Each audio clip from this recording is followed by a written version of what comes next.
What if one day the sun started answering prayers? What if birds could carry destiny? What if an entire kingdom's future depended on one young girl fighting against darkness stronger than fear itself? Today I'm talking about a fantasy book that genuinely surprised me with its imaginations, emotions, mythology, symbolism, and cinematic storytelling. And the book is Secrets of Zynpagua, Return of the Princess by the incredible author Ilika Ranjan. Hey everyone, welcome back.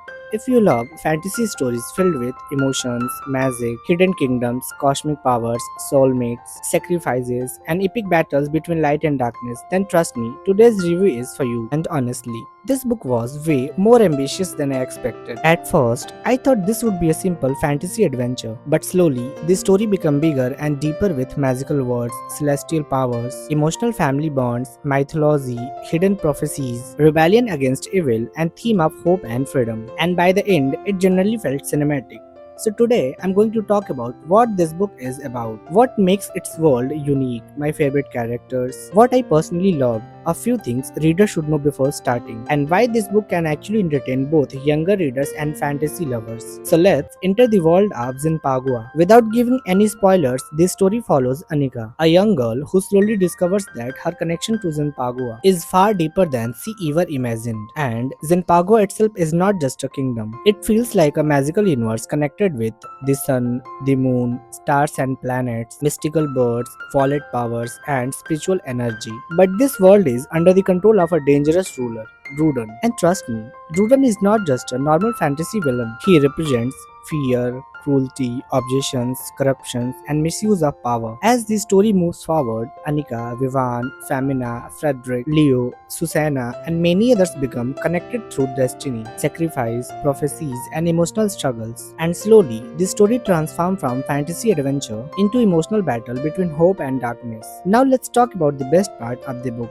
the world building. Honestly, Ilika Ranjan's imaginations deserve appreciation here because Zinpagua does not feel empty. In fact, every element feels connected. Birds carry messages. Star influence destiny. Sunlight has spiritual meaning. Violet rays represents corruption. Flying symbolizes freedom. And even nature reacts emotionally to events happening in the kingdom. That's what makes the atmosphere memorable. The frozen mountains, the cruised lands, the mysterious forest, the celestial powers, the magical rituals.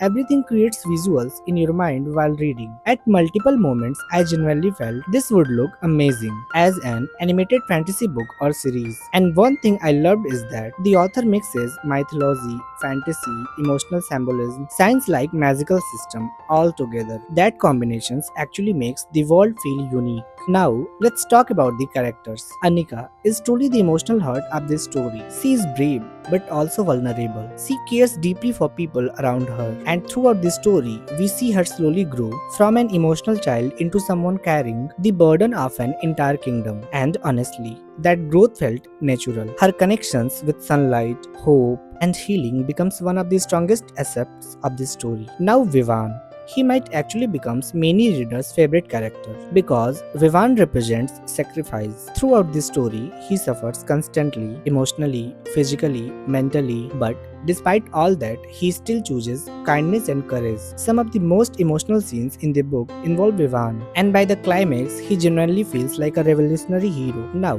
let's talk about villain. Drudan. He honestly becomes more terrifying as the story progresses. At first, he feels mysterious, but slowly we understand how obsessed he is with control, how dangerous his violent powers are, and how fear itself becomes his weapon. And the symbolism connected with violet energy was actually really interesting. The contrast between sunlight and hope versus violet corruptions and destructions is one of the strongest symbolic themes in the book. Femina was honestly a very strong character too. She is brave, intelligent, emotionally mature, and slowly becomes a leader. Leo's journey was emotional and symbolic. Susanna's scenes were heartbreaking because she constantly carries guilt, helplessness, and motherly love together. And even side characters like Lady Carol added depth to the story. This is where the book becomes more than just fantasy because underneath all the powers and adventures, the story constantly talks about courage, sacrifice, family, leadership, hope, freedom, fighting fears, protecting others, and honestly, that emotional core is the reason this story stays memorable. The fantasy works because emotions work, and that's important. One thing I personally noticed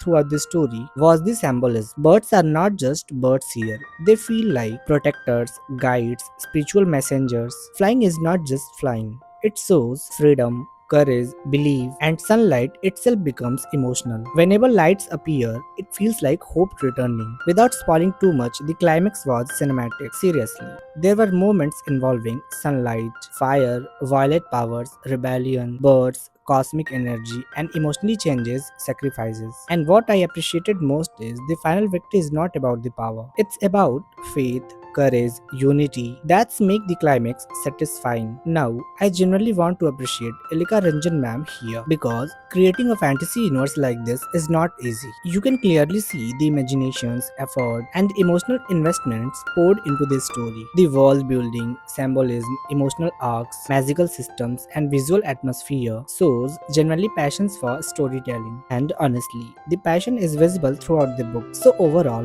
Secrets of Zynpagua, Return of the Princess, is not just about magic and kingdoms. It's a story about hope surviving darkness, freedom defeating fear, love surviving pain, and light finding its way back. And that final emotional tone, with both happiness and sadness mixed together, was honestly beautiful. And I genuinely curious about what happens next in this universe. And yes, that book too. These definitely work on me. So, if you enjoy emotional fantasy story with mythology, symbolism, adventure, and magical worlds, definitely check this book out. Go and grab this book, Secrets of Zynpagua, Return of the Princess by Ilika Ranjan. Thank you.